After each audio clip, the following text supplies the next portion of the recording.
Hi everyone, I'm reading chapter 8 of Horrorstör by Grady Hendrix, and this chapter starts with the Franck table. And the article for that says, dining is not about the table and chairs, it's about the conversations and companions that you invite into your home, making memories that will sparkle tonight and last forever. Franck is the frame, your life is the picture. And then the story begins. After they convinced Ruth Ann that what they were doing was not satanic in any way, shape, or form, the next big objection came from Amy. I don't want to hold hands, she said. Trust me, Matt said. I have a way to complete the circle without holding hands. The final obstacle was convincing Carl to participate. Matt explained that 3 participants would not offer enough production value and that 4 people would look too symmetrical on camera. The best looking seances always have 5 people, he said. It's 5 or nothing. It feels a little spooky, Carl said, but I guess it'd be rude not to. With everyone on board and the clock ticking against Basil's return, Matt and Trinity ran around the showroom like hyperactive puppies. The few remaining fill lights afforded just enough illumination for them to find their way around. Matt hauled over a couple of gear bags and set up the tripods and cameras. Trinity ran down to the market floor and galloped back with a box of vanilla-scented votive candles that she deployed around the dining room display. By the time she was finished, it looked like a romantic lovemaking scene in a made-for-TV movie. I can't believe I'm doing this, Amy said. Believe it, Matt said. He positioned the cameras around the Franck in a loose circle and then dropped an EMF reader in the center of the table. The Ghost Bomb audience is going to love this, Trinity said. But a seance doesn't actually summon anything, does it? Ruth Ann asked. Sure it does, Trinity said. No, it doesn't, Amy said. We'll have a great reel no matter what, Matt said. There's no way to screw up footage of a seance. Once they were finished setting up, Trinity directed everyone to their seats. Carl took the end of the table with Trinity on his left and Ruth Ann on his right. Matt sat beside Trinity, across from Amy. And now, Matt said, digging into his bag, I told you there would be no unsanitary hand-holding. He pulled out his solution with a flourish. Oh no, Matt, Ruth Ann said. No way, Are you kidding? Amy asked. Like a magician fanning out a deck of cards, Matt revealed 5 pairs of silver handcuffs and flashed an evil grin. It ensures that no one breaks the circle, Trinity said, and that no one reaches under the table and fakes spirit activity. And it looks amazing on camera, Matt said. Carl shrugged. Your house, your rules, he said, and then reached for a pair of cuffs. He placed one of the bracelets over his left wrist, and the hasp slid into the ratchet with a click, click, click. You rock, Trinity said. I want to see the key, Amy insisted. Matt patted the pocket of his hoodie. Right here. I want to test it. Matt retrieved the key and spun it across the tabletop. Amy inserted it into her cuffs, confirming that it really worked and she wouldn't be handcuffed inside an Orsk for the rest of the night. Then she leaned across the table and placed the key in the center. It stays right there, she insisted. I don't want to have any of those stupid sitcom moments where no one can find the key. You got it, Trinity said. Basil is going to kill us, Amy said, but she clicked the cuffs around her left wrist and offered the other end to Ruth Ann. Last time I wore handcuffs was 1988, Ruth Ann said. Spring break in Myrtle Beach, South Carolina. Story, please, Trinity said. A bunch of us got in a fight with a couple of Hell's Angels, Ruth Ann said. We lost, but I got in my licks. When we finally got out of jail the next night, they bought us a case of beer and we partied on the beach until sunup. You are a remarkable woman, Carl said. Did you get that on tape? Trinity asked Matt. Ruth Ann blushed, allowed herself one final application of Blistex, and then snapped the cuffs shut around her right wrist, securing herself to Amy. Feels like old times, she said. Matt and Trinity fussed over their equipment right until the last second, checking the viewfinders to make sure their shots were lined up, and running around with Trinity's Zippo lighting all the candles. Finally, Trinity sat down and handcuffed herself to Carl. Matt flitted from one camera to the other, pressed record on each of them, and slid into the chair next to Trinity. The final trick, he said, slipping Amy's extended handcuff over his left wrist and snapping it shut. Because they were sitting across from each other, he and Amy had to stretch their arms across the tabletop. Then Matt sewed his other cuff on the table, set his wrist into it, and used his beard to snap it shut. Voila! The circle was complete. Trinity raised her wrists and rattled them. We are locked down, she said. Everybody comfy? I have to pee, Amy said. Shut up, Matt said. You're sure this ain't satanic? Ruth Ann asked. It's a non-denominational seance, Trinity said. Just for pretend, Matt said to Ruth Ann, like a Ouija board. Now, Trinity said, speaking over him, we sit silently until I ask the spirits to talk to us. I guess? I don't know. I've never done this before. Let's just be quiet for a minute. No one said anything. There was the occasional scrape of handcuffs against wood and the jingle of chains as people adjusted themselves.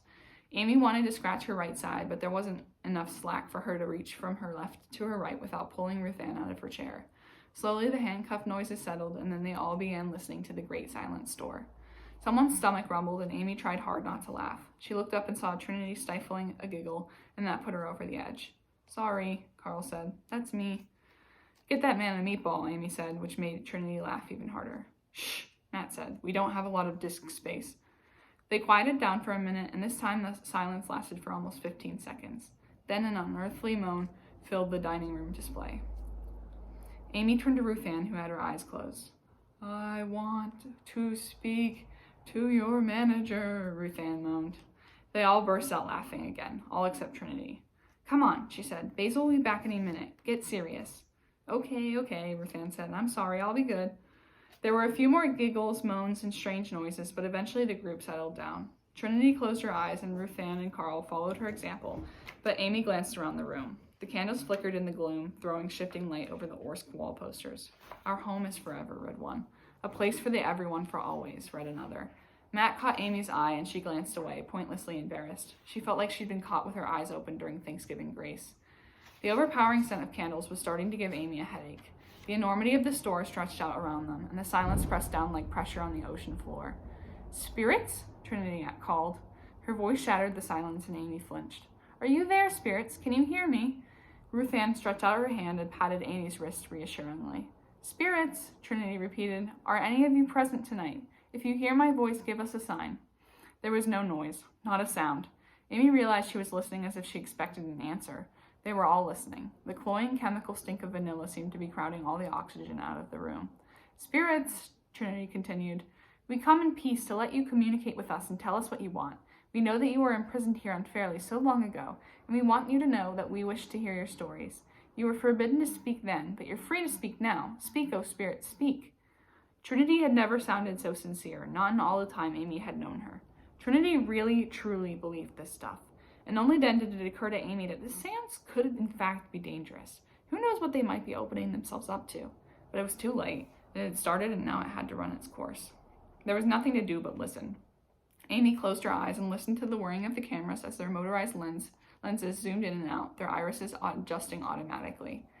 Her hearing moved past them, past the shiftings and the scrapings of the people around the table, past the clatter of handcuffs.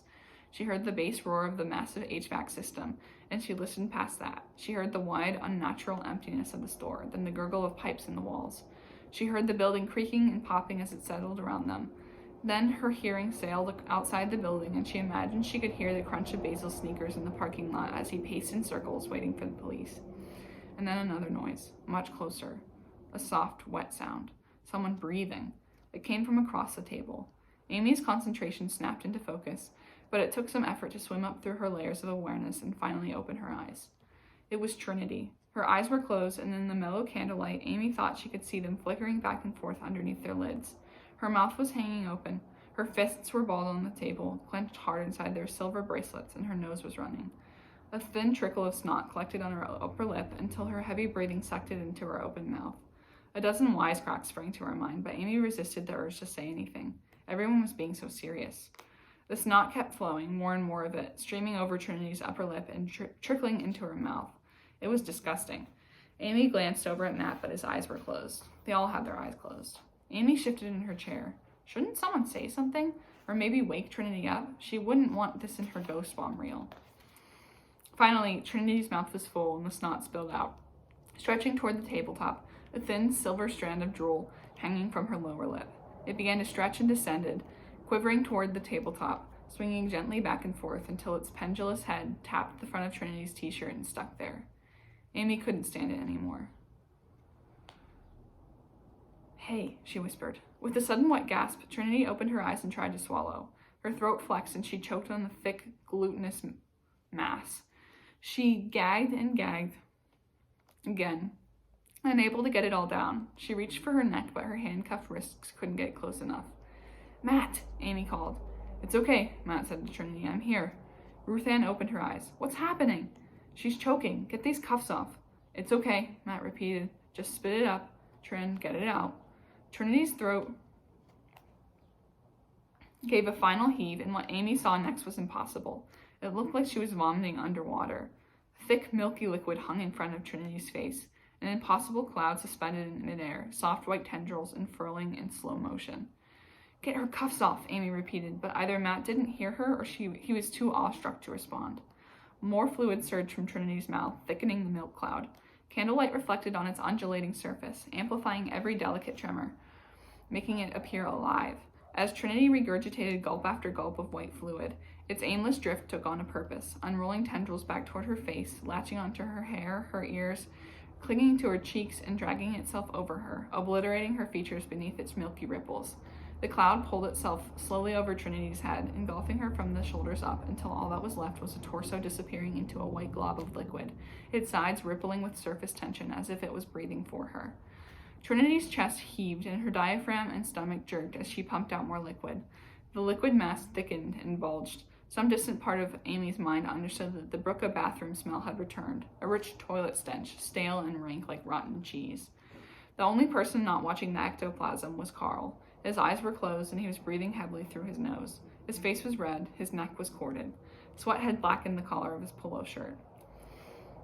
A long pseudopod of milky white fluid stretched across the table toward Carl and sniffed the air around him.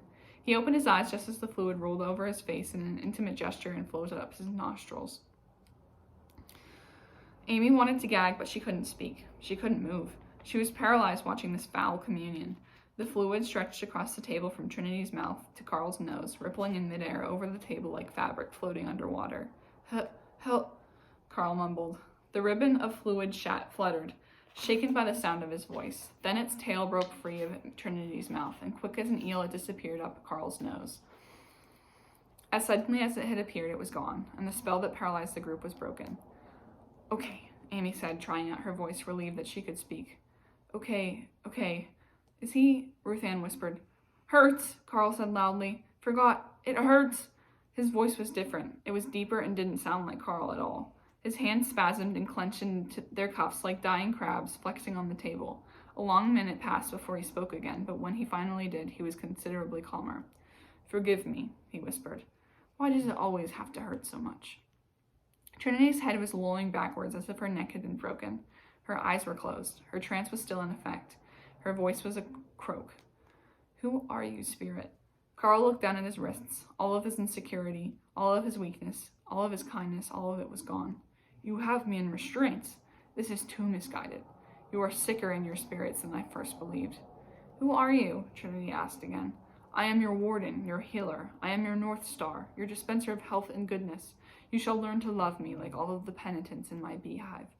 Cold sweat trickled down Amy's spine. She thought back to the graffiti in the bathroom. Carson Moore / beehive.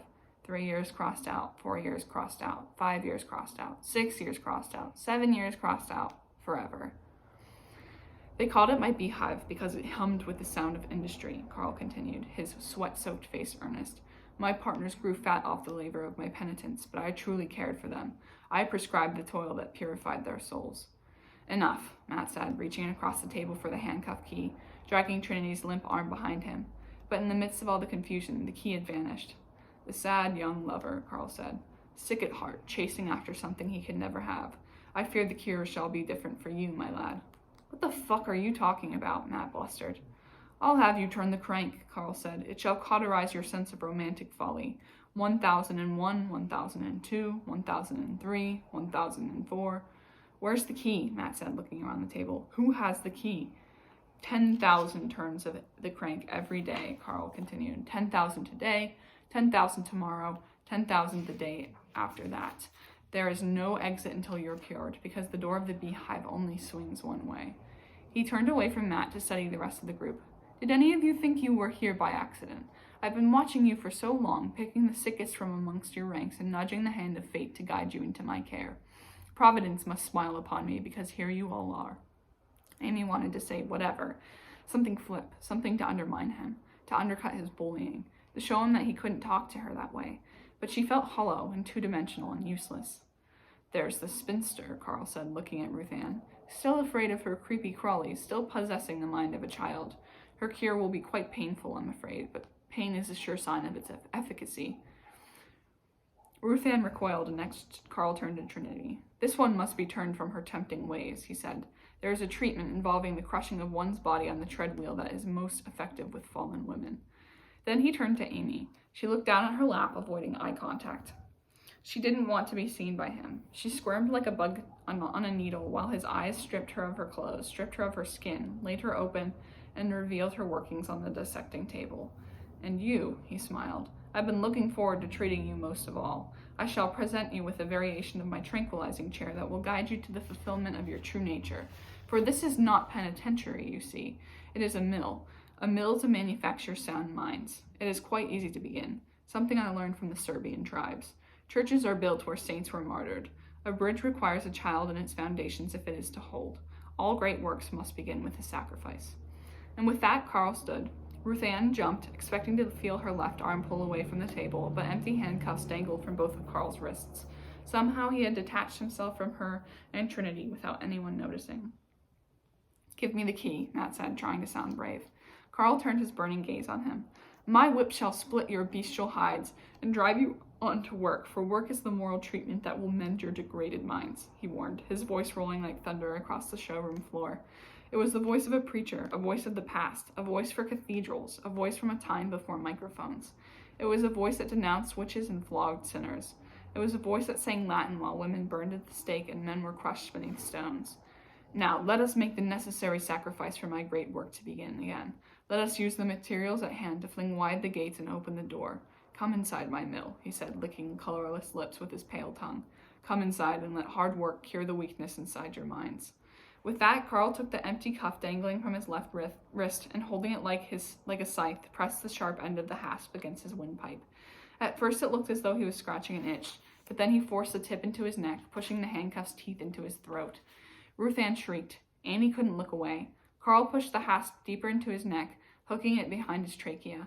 Then he yanked on the chain. There was a wet, crunching sound, and a bib of black blood cascaded down him. Matt stepped backward and tipped his chair over, pulling Trinity's limp body with him. She flopped to the floor, pulling him down in a kind of grim slapstick. Their fall jerked Amy across the table. The edge of the franc caught her in the stomach, and she let out a soft, shocked grunt. The vanilla candles went rolling, spilling rivulets of white wax. Ruth Ann vaulted from her seat, but she was still tethered to Amy. The resistance yanked her back, and she toppled the tripod. Carl wavered where he stood, blood pulsing down his front. Then he slowly sat in his chair, face numb and glazed, mouth slack. Is he dead? I asked. Did he kill himself? Did we just watch this guy kill himself? Stop pulling, Ruth Ann said to Amy, crawling onto the table, kicking candles out of her way. What? Stay still. Ruth Ann leaned over Carl's body, reaching into the pocket of his polo shirt. She retrieved the handcuff key from his pocket and unlocked her right wrist. She pulled her blouse over her head, slid off the table, put one hand behind Carl's head, and pressed her blouse to the gaping wound in his neck. Instantly, it was soaked in blood. Help me, she snapped at Amy, throwing her the key. Get his legs. Amy fumbled the key into her cuffs and released them. With one sweep of her arm, Ruth Ann cleared the table, sending the remaining candles and EMF reader clattering to the floor. Then she and Amy hoisted Carl's body onto the franc. Ruth Ann kept her blouse pressed to his neck, applying pressure. She grabbed Carl's wrist and checked his pulse. Shit, she hissed and let his wrist drop. Amy had never heard Ruth Ann curse before, and she knew it could only mean one thing. We shouldn't have done this, Amy said. I knew it was a bad idea. Ruth Ann lifted her blouse from the wound and spread it over Carl's face. Amy unlocked the others, and Matt helped Trinity to her feet. Her legs were wobbly, and he had to hold her up. What happened? She said, her voice hoarse. I don't understand. Is Carl hurt? What the hell is going on? Basil asked. He was standing in the center of the bright and shining path, mouth hanging open, looking at a scene from his worst nightmare. Vanilla-scented candles had splashed wax halfway up the walls. Cameras were tipped over. Handcuffs were all over the floor. Ruth Ann was topless except for her bra. Blood was everywhere, and a dead man lay sprawled on a franc dining table. Somebody answer me, Basil said. Who did this to him? He did it to himself, Matt said. He went crazy and tried to kill himself. It wasn't Carl, Amy said. It was someone else. He said he was our warden. He said this place was his mill. Trinity turned to her, awestruck. The seance worked? She asked. What are you people talking about? Basil said. You have to call the police, Amy said. Call them and tell them to come back. They never showed up, Basil said, disgusted. I came here to see if they called you back. I tried to save him, Ruth Ann said. I really tried. Go clean up, Basil said. There are t-shirts in the break room. And take Trinity with you. I don't want anyone alone. I'll come back find you when the police get here. We found a ghost, Trinity said. Stop talking and go to the break room, Basil said. I can't believe this is happening. There's a dead man on the Franck, and corporate is going to be here in, he looked at his watch, 5 hours. We've got 5 hours to clean up and sort this out. This is a nightmare. Trinity and Ruth Ann set off down the bright and shining path. Amy tried to explain. It was nobody's fault, she said. We were having a seance and... A seance? Basil asked. Jesus Christ. It's true, Matt said. He was possessed or something. Stop talking, Basil said. Both of you, stop talking. He pushed past them and walked over to the Franck. Carl's face was still covered with the blouse. Basil tried to lift it, but the blood was already drying. It came loose with a ripping sound. Amy had seen 2 dead bodies before. The first was her uncle who had died, as they say, peacefully in his sleep. The other was a neighbor who'd overdosed at the trailer park. Carl looked worse than either of them. His eyes bulged like boiled eggs, his mouth was drawn down in a rictus of pain, and she couldn't even look at his throat. Amy felt Basil slump, defeated. We should, she said. Not yet, Basil said, and he sounded exhausted. Just give me a minute before you start talking. Carl's hand shot out and seized Amy's wrist. Amy let out a yelp of surprise. His eyes rolled down and fixed on her. His mouth twisted itself into a cold grin. When he spoke, his voice seemed to creep out of the wound in his throat. The doors are open. Dang. That is one hell of a chapter. Very much looking forward to reading the rest of this. I'm hoping I can kind of like zoom through this in the next couple of days. I'd like to have it done by the end of the week. There are, I think, 9 chapters left, because we just finished chapter 8 and there are 17 chapters. So there's still a bit left, but we're almost halfway through and I am super excited to see what comes next. So please join me for next time. Bye.